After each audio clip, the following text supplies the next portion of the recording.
Hey everybody, so today I'm going to do an acoustic blues lesson.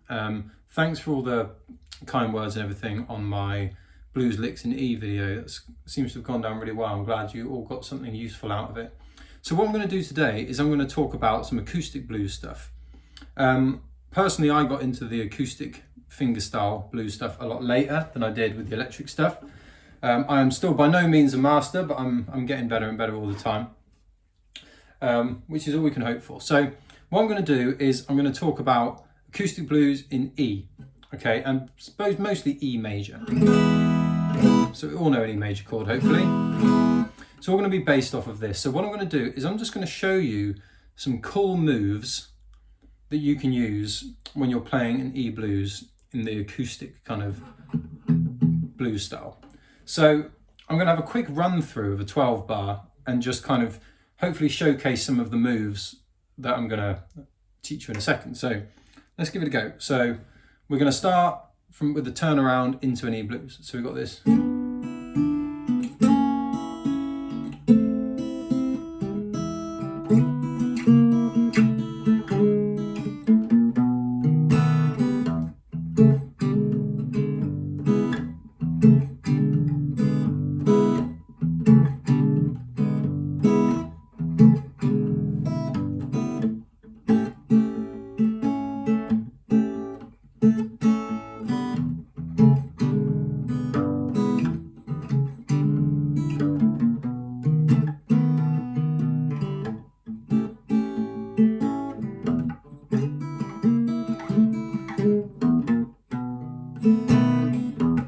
Yeah, so there you go.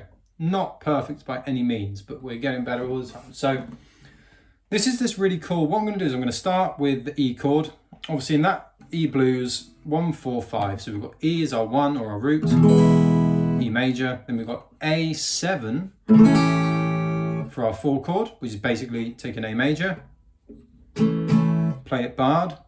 And then rather than having an open E on the top, you're going to add either your 2nd, 3rd, or pinky, whatever's easiest for you, on the high E string on the 3rd fret, which adds a G in there, which makes it A7. Okay, and then we've got B7 dominant, which, if you're interested, 2nd fret on the A, 1st fret on the D, 2nd fret on the G, open on the B, and then 2nd fret again on the 3rd fret.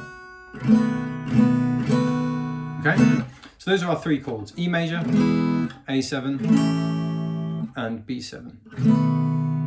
Now, this is this little trick I use for E. This is a really cool move. So you could go, which kind of involves you strumming with your thumb. If you want to have some finger notes in there, you could just play E major.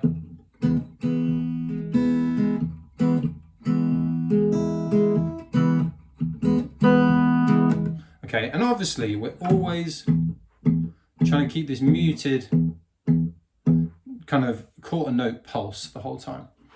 So you can play E major, which allows you to add, it's really forgiving, because you can play any strings up here and they'll always fit with your bass note. But there's this really cool move you can do. So I do this like, now from a theory perspective, I'm not 100% sure what it is. I think it's like a chord extension of some kind. But I'm basically playing a C sharp, an E, and an A. So what I do is I'm barring the A and the E with my 1st finger.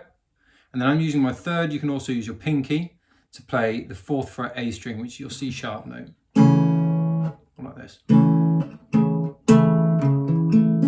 you can also have barred right up to here on the B string, 2nd fret. Sounds nice too, if you want to play the whole lot. So what I'm doing is I'm thumbing my pulse. So I've got thumb, and now rather than just keeping quarter note, I'm adding that little shuffled, instead of, okay, I'm adding that little, and then I move down to an E major, but I'm actually playing E major 7, so I've taken this finger out of an E major chord, taken my 3rd finger out, which puts an open D in the middle of my fingers. okay? And that gives me an E7 instead of this. Take it off, a bit more bluesy sounding. So you can get this. So I do thumb and, so 1 and 2. So it's thumb and thumb. And with the thumb and thumb, that last thumb, I'm adding a 3 string, 1, 2, 3, with these 3 fingers, okay? And you can loop it like that to practice that section. So then to move to the E7, I'm going. So I'm starting on the chord rather than the thumb, and I'm hammering on that first finger. I could just go, but I create a shuffled rhythm by adding this on where the and would be in the shuffle. And then I'm chucking a thumb after it.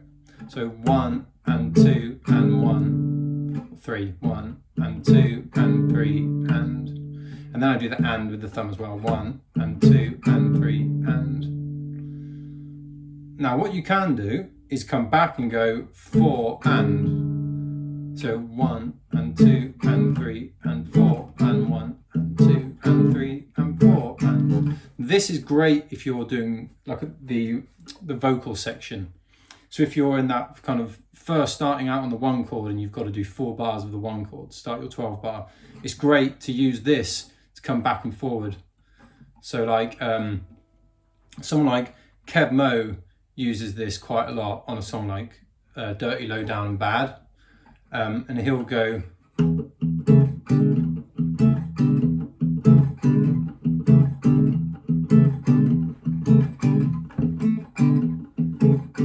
back and forth.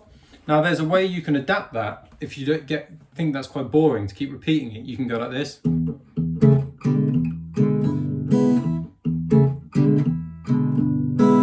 Okay, so what I'm doing there is I'm going 1 and 2 and 3, exactly the same as I would before, but for the 4 and ending, I'm going and 4 and. So and 4 is basically me playing that minor third, so it comes with minor pentatonic, and it's that 3rd fret low E string, excuse me, a G, and then I'm playing this. This is a really cool move to learn for playing acoustic blues.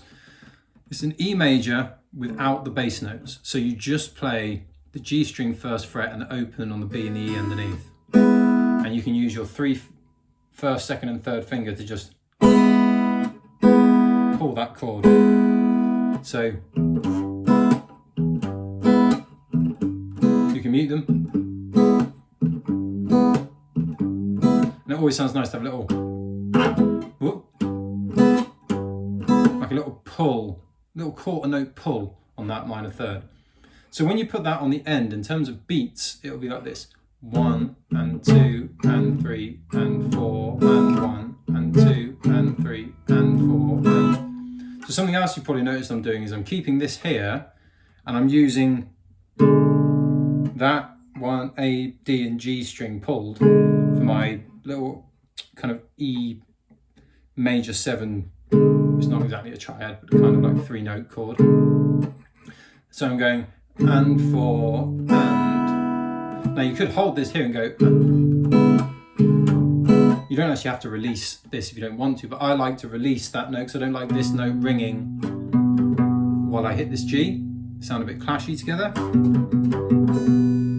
Okay, so when you put all that together, you could mix between the two for your first 4 bars of E. So you could go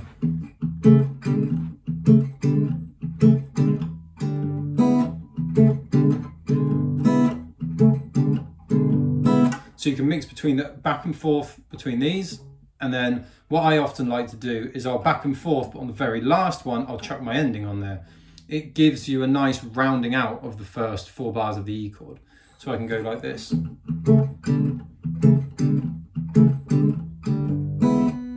Okay, now depending on what kind of speed of blues you're working with, are you going 1, 2, 3, 4, or you're going 1, 2, 3, 3, 4.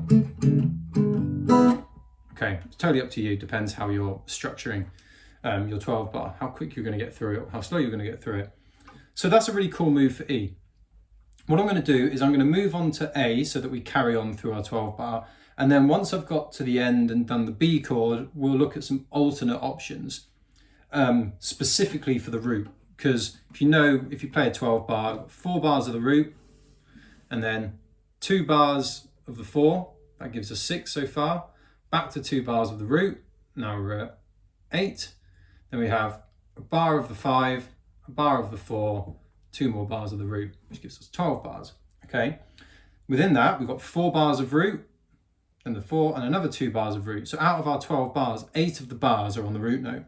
So the root note is the most dominant chord through, not to get confused with what a dominant chord is, like a B7 dominant, but I mean it's the most used chord throughout the 12 bar.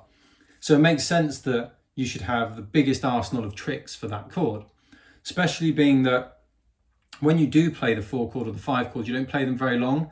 So having the time to actually chuck in a load of clever licks can be quite difficult when you first get going. It's best to kind of use those long 4 bar runs on the E chord, or the 2 shorter 2 bar ones to kind of use your tricks. So one of the things I do quite a lot is, moving on to this A chord, is I use this A7. It's like the classic A7 that all the acoustic blues guys use. And with this one, I tend to personally, often I'll keep this slightly simpler, because that's if I've been really techie through this E part. Even this for a rhythm part is quite technical. It's not. That'd be really simple. So often when I get to A, I'll go like, and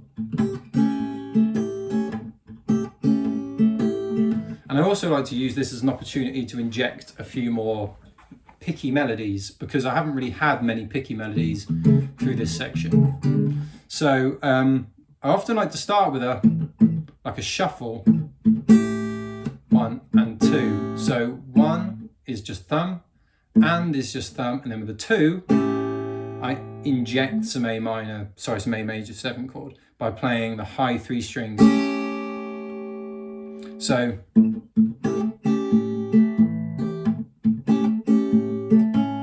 and then I often use the 3 and 4 and beats to do a alternating thumb and finger thing.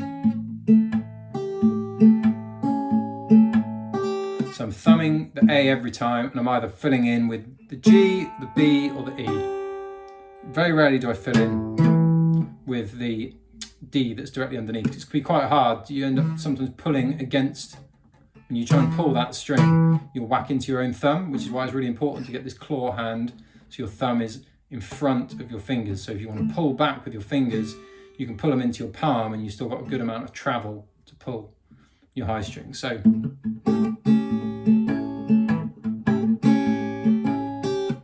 and that would fulfill my 2 bars of A, like 1, 2, back to E. Okay, so that kind of fulfills our 4 chord, which is bars 5 and 6. Then for bars 7 and 8, you're going to come back to the E again. So you could realistically come back to your, or back to your.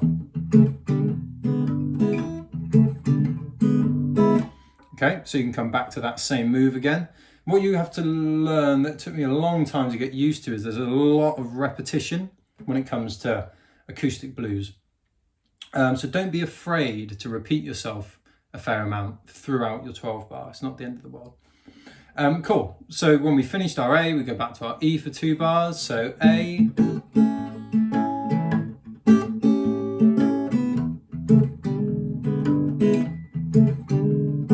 Now, this is the cool walk I always wanted to learn into B. Okay, this takes us into our B7. Now, the only thing I found hard when I first learnt this was remembering that you need to come in with it before you reach the end of the final bar of E before the 5 chord comes. So I'm going bar 7 and 8 is what's going to take me into bar 9 for the B. So bar 7, bar 8.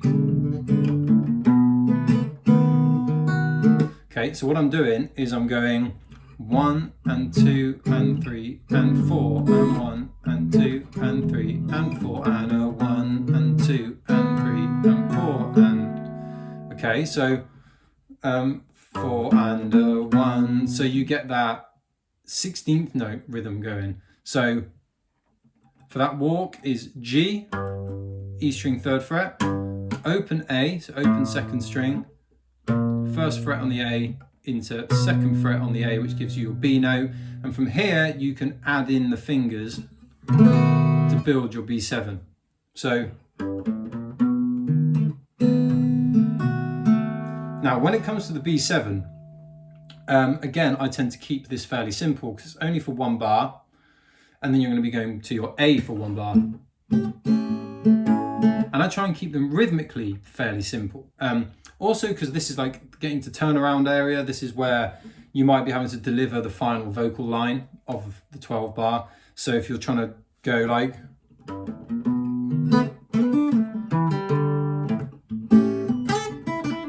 and do loads of clever stuff, it could be really difficult. So what I do is something like this.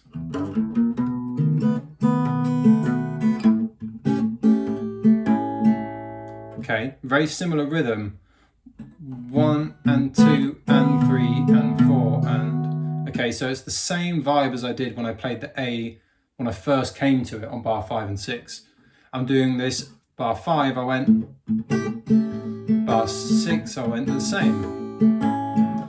So for bars 9 and 10, which is the 5 for 9 and the 4 for 10, I keep the rhythm the same. It's a great way to start. What I quickly learned from learning all this stuff is that it's great to have like a stock way that you play an acoustic 12 bar in E. If you have a stock system that you know always fits, then if you ever lose yourself or get to the point when you're having a kind of brain fail moment and you can't remember what to do, you can just revert back to the one you know like the back of your hand. It's a great tip for playing guitar solos and improv as well. If you have like a stock version that you know kind of works, you can elaborate, but then if you ever start feeling yourself losing it, you can just come back to what you know. So that basically takes us bar 9, bar 10, played the same, just on an A. And again, the root note of the B is on the same string as the A, so you don't need to change your right hand picking either. That can stay the same for both. Then you're going to get to your 2-bar ending. Now, in a regular 1-4-5 12 bar, you would play 2 bars of E to end. So you'd go turn around bar 9, bar 10 on the 4, and you'd have bar 11, bar 12, and you'd finish it out on the E, which you could do the same move. But anyone who knows and who's listened to a fair amount of acoustic blues players, you'll notice there's this really common move to chuck the 5 back in for bar 12. So for the very last bar, you play the 5 chord again. So let's go from the turnaround bar 9. So we go bar 10, bar 11. Okay, they do that a lot. So again, you can play bar 10,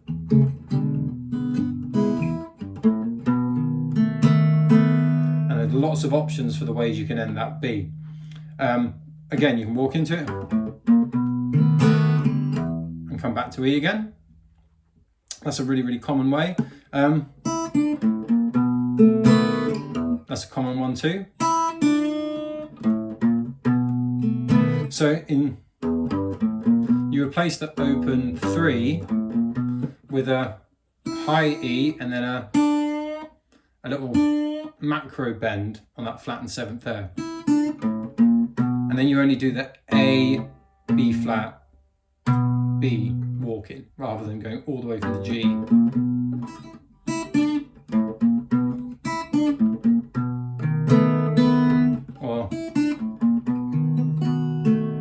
Okay, lots of different ways you can end with your finger section there.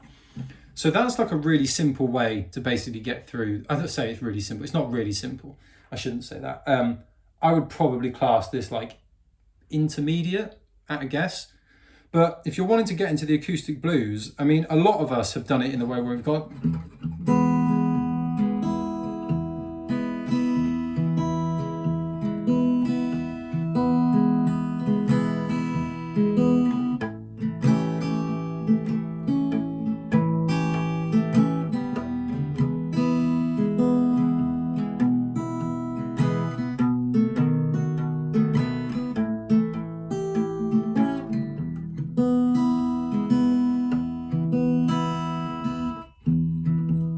You know what I mean? Really simple. We've just played...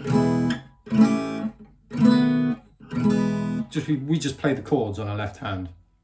When I first started, it was hard enough getting all this pulsing, this muted pulsing where you have to have your hand nice and muted on the back. And you've got to get the intricate finger movements going. That can sometimes be hard enough without having to worry about your left hand. So let's just quickly go over another thing. Before we start getting into some alternate moves you can do off E, I just want to discuss that turnaround thing I did at the very beginning.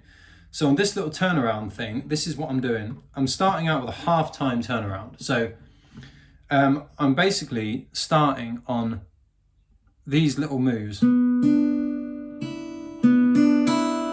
which you'll probably recognise from playing, you know, if you've learnt any little blues licks in this E pentatonic down here. Or this position. Okay, kind of, that's a lick that jumps into position 2. From like,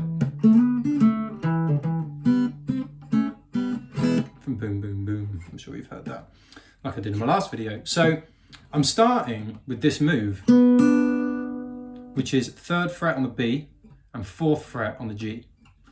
And I'm going,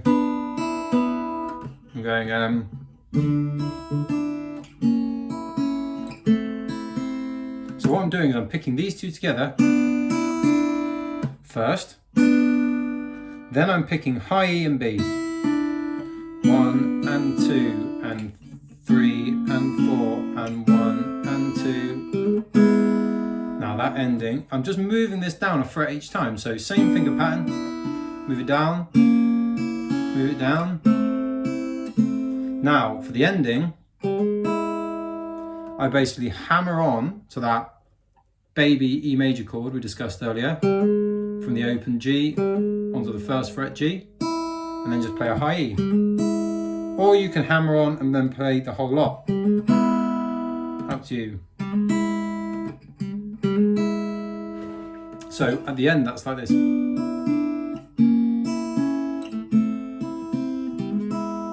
Now, if you want to round out the rhythm, you can play all the notes up. With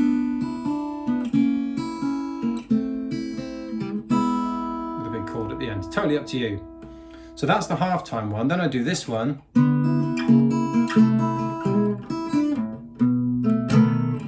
To take me to the beginning. So this one is really kind of similar. So it's a similar idea. So I'm playing 5th fret A string and 4th fret G string. And I'm pinching those, thumb for the A string, index for the G.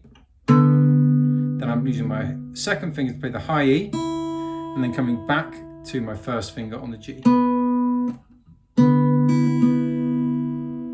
Okay.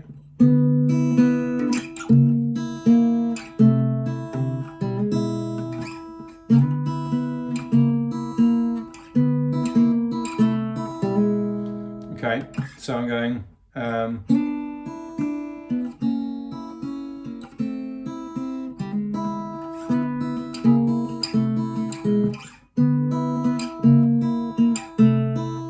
so you can get both hands in. So again,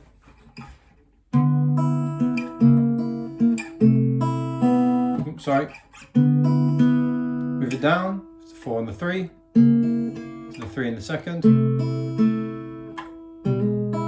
Again, E7 at the end, that shape gives you an E7 when you get to here, but just hammer this finger on. Okay.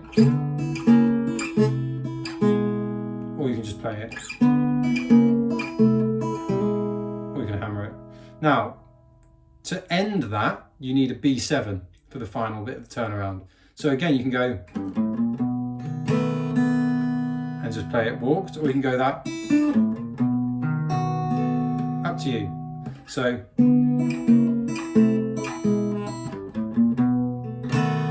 or,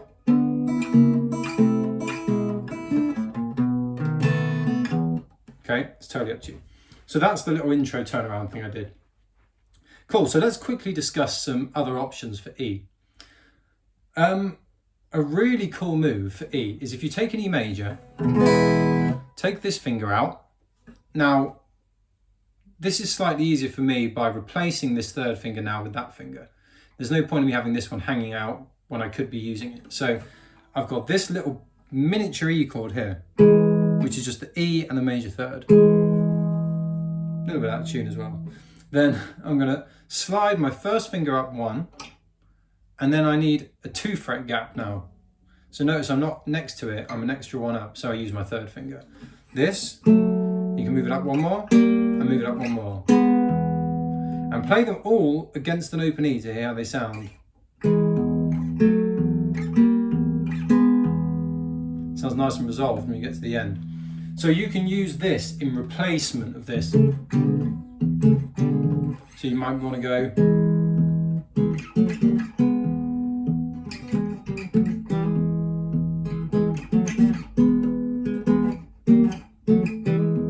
Okay, so that's a really cool move. The other great thing to know about that move is if you wanted to do it over the A, you can, because there's no opens in it, you can transpose it up the neck. So if you want to play it in the A chord, when the A chord comes up, switch to the A for your thumb note here, rather than the low E, and move this up 1, 2, 3, 4, 5 frets. Okay, and you're going to get, you can do the same move.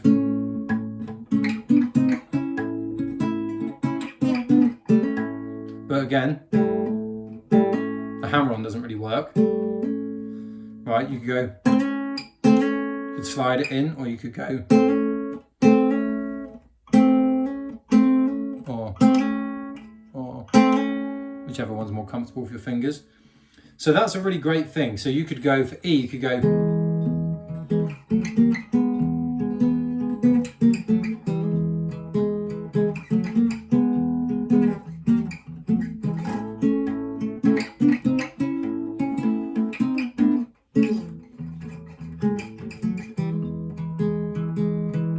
okay, so I fail at the end there. But yeah, so that's what you can do. You can use the same trick 2 times in a row, but you're just using one in A and one in E. It gives you the same move. So that's the first kind of little tip I have for E. The other little tip is less kind of rigid. It's not going to be some exact notes, but basically the idea is, obviously you have this E minor pentatonic right down here by where all your left hand fretting is going to be. So it makes sense that at any point you could just chuck in a little lick if you wanted to. You could go.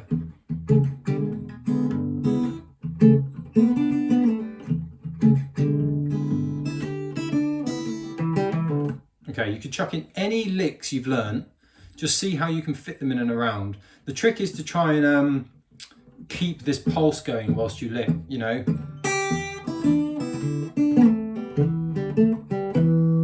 And not just forget about playing the thumb. You don't want to go.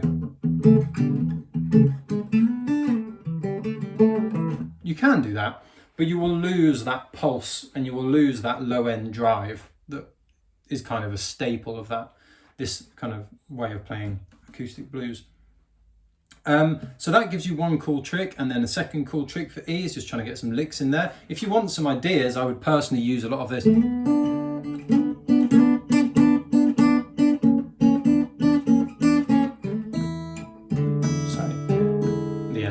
So what I do is I use this a lot like the turnaround style.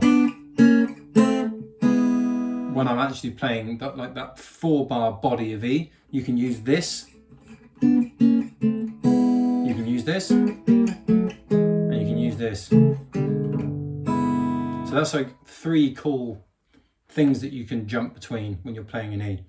Another thing to mention is when you're doing this, you can also turn these into little like 7-chord shapes. So So if you've ever played D7, which is like second fret on the high E, first fret on the B, and then second fret on the G. So that would be your D7. If you go D, D sharp, E. So if you take that shape and slide it up to the 4th and 3rd frets and play a low E with it, you've now got a really cool high bluesy sounding E7. Now, a really cool trick that Robert Johnson used to do a lot was rather than pick 3-string chords with his 3 fingers like that, he would rake them like this with his first finger, and that's really good for like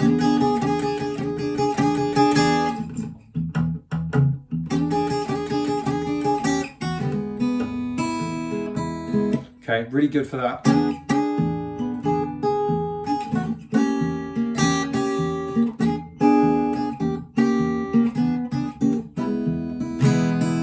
Okay, so that's a really cool final little move for E. And again, in A, you can move this up 1, 2, 3, 4, 5 frets, and you got A pulse. But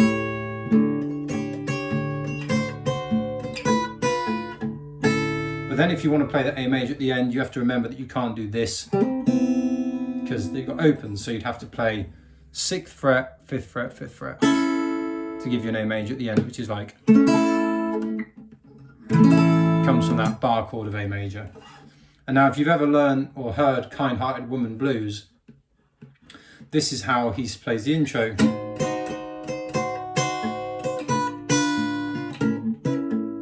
Oh, sorry.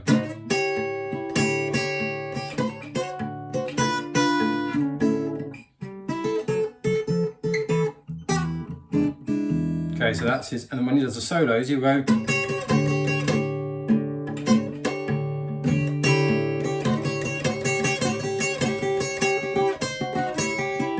That's a really cool move, again. So sometimes if you want to be really clever, when you get to this A from the E, so you've done your E, then you go into your A for your bar 5 and 6. You can run down that little move to end, or you can just go.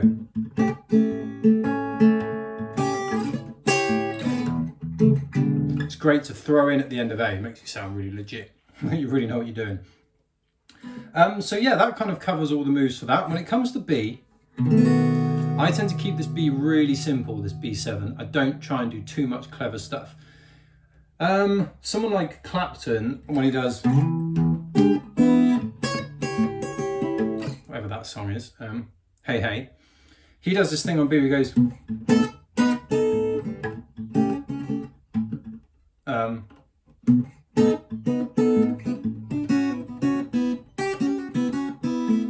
so he does this B,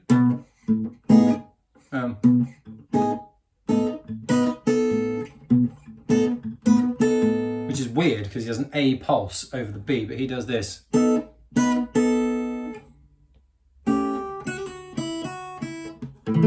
don't need that ending for the A if you don't want to, but that's a cool ending that you can do if you want to jazz that beat up a little bit. Or you could treat that as time for a lick. So you get to your final 2 bars of E before the turnaround, you could go.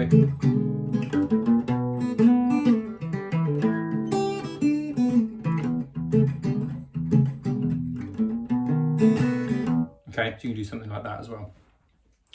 Anyway, I mean, that is pretty much it. That's the ideas I've got for your E blues. A really good thing to remember about this is if you're wanting to play in another key, if you're bored of E blues, try the A blues next.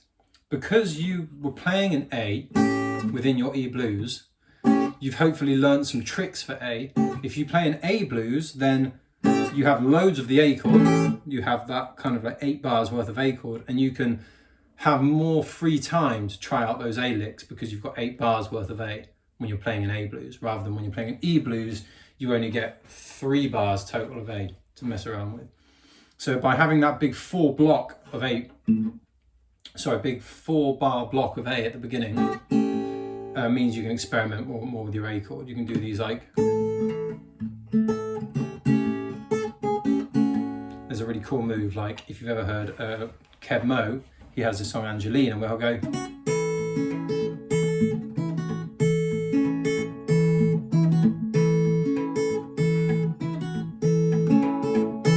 Okay, so he's kind of, he's playing the B string with his pinky on the fifth fret, then open high E, well it's not open, sorry, it's played by the second fret with his first finger, and finish it with, they call this the long A a lot of the time. You're playing an A major and you're adding an A octave up here. But you can walk this down and it sounds really cool, or you can skip out the 4 like and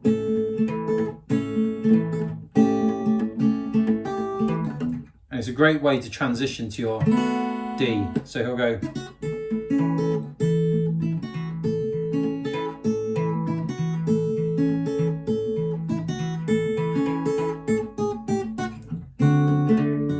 D7, back to A.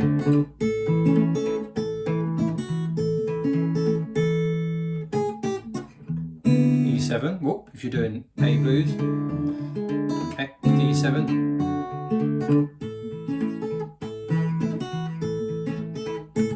Now the thing you'll probably notice me doing there is, this is kind of the next level that I am only just getting to the point where I'm getting happy with it, is this alternating thumb idea. I would highly recommend you master single string bass lines before you think about alternating bass lines. You have to get this thumb automatic to the point where you're not thinking about what string you're playing, you're just naturally moving it with the chords wherever it needs to be. With an alternating thumb, like if you're doing an E chord, you're going to be probably doing this, E string to D string. If you're doing an A, you're probably either going A, D, A, D, A, D, or more complicated, A, D, E, D. Then you have chords that aren't open bass, like C, where you have to move a finger to do that move. That can be really hard.